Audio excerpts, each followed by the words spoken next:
la visite de la Palmeraie à Sarapiti, on prend la route pour aller jusqu'à Arenal, toujours en voiture, quand même pendant quelques heures pour trouver la ville d'Arenal, qui est connue surtout parce qu'il y a un volcan. Alors ce volcan, il a une particularité, c'est qu'il est quand même assez discret, on va dire, parce que, pas dans le sens qu'on ne le voit pas, mais surtout que la pointe du volcan est souvent cachée dans les nuages en fait. Il y a comme un cercle de nuages tout autour de la pointe du volcan. Donc c'est assez impressionnant et c'est quand même très très beau parce que c'est toujours des paysages très très verts. On se retrouve aujourd'hui pour un nouvel épisode à Monteverde, toujours au Costa Rica. Aujourd'hui, on visite du coup la forêt des nuages. Elle s'appelle comme ça en fait parce que les nuages se bloquent dans les montagnes, ce qui rend un peu une atmosphère un peu sombre. C'est assez impressionnant parce que c'est très très très humide, il y a de la fougère de partout avec des tailles mais absolument inimaginables. Et là on est parti du coup en une espèce de petite promenade randonnée avec des grandes passerelles comme ça qui traversent, je crois que dans tout le parcours il y en a à peu près 5.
Ah oui, je me suis trompée. En fait, il n'y a pas 5 passerelles, mais 8 passerelles sur le parcours. Ces passerelles, elles permettent vraiment de pouvoir passer au-dessus de la canopée et voir très loin tous ces paysages vraiment sublimes. Il y avait aussi une possibilité pour pouvoir se balader dans ce parc, c'était plutôt pour prendre la voie aérienne, faire de la tyrolienne. Il y avait des grands câbles en fait avec une partie qui faisait plus d'1 kilomètre. Alors, c'est pas l'envie qui manquait de le faire, ça avait l'air d'être quand même assez impressionnant, mais il faut savoir quand même qu'au Costa Rica, tout coûte très cher. Nous, juste pour aller rentrer dans le parc et faire les passerelles, ça a coûté quand même 45 $ par personne. Donc bon, on y réfléchit à 2 fois. Et au final, même avec les passerelles, on a réussi à voir beaucoup de choses. Mais c'est sûr que le point de vue d'une tyrolienne, ça devait être aussi très intéressant.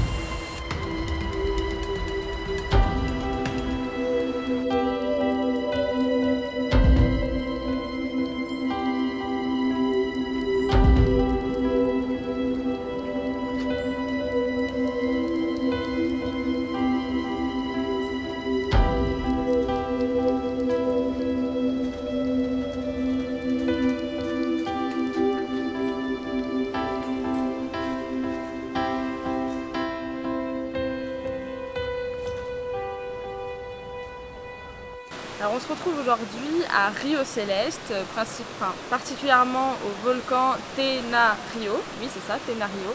On est toujours au Costa Rica. Là on vient de faire une randonnée, enfin on est en pleine randonnée. C'est une petite randonnée de 7 km, enfin petite quand même. Et on voit plusieurs moments de l'eau en fait et des cascades. Ce qui est assez impressionnant, c'est la couleur, elle est bleu turquoise. Mais bon, par contre, je vous sépare une odeur parce que ça pue l'œuf pourri en fait. C'est horrible, enfin l'œuf punaise, je sais pas. C'est très très fort parce qu'en fait, ça vient du coup de l'eau du volcan. Et apparemment, c'est ce qui donnerait cette couleur et cette odeur à l'eau.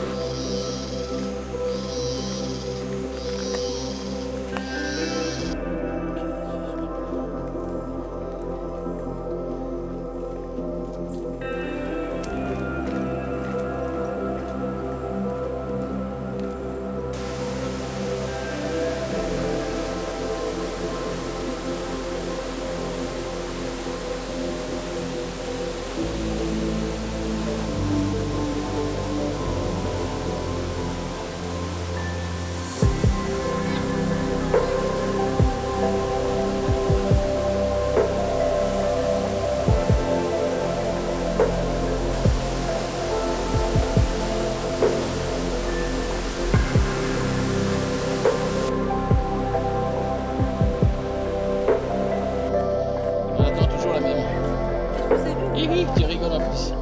Bah oui, parce que dès que j'arrive, vous partez.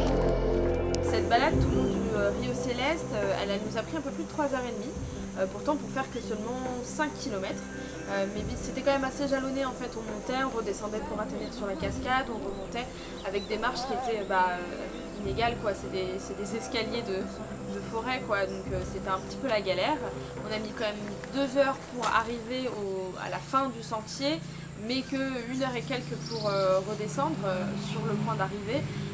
Bizarrement parce que maman avait déjà fait l'intégralité de ses photos à l'aller et au retour on lui a pas trop laissé le choix que d'accélérer et en plus du coup c'était en décembre donc forcément ça facilitait la marche.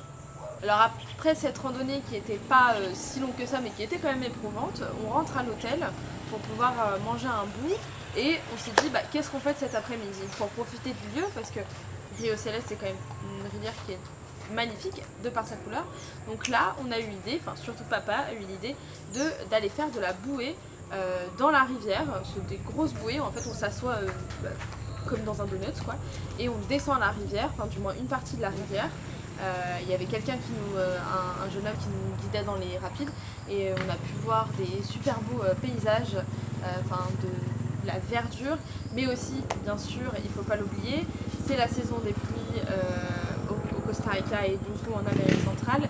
On avait réussi à y échapper jusqu'à présent, mais la météo nous a rattrapés, donc on s'est tapé une grosse pluie sur l'eau en fait, avec des très grosses gouttes, parce qu'on n'est pas sur de la toute petite pluie, on est sur de la grosse goutte tout le long de la fin du parcours. Et pour le prochain épisode, on se retrouve au Nicaragua.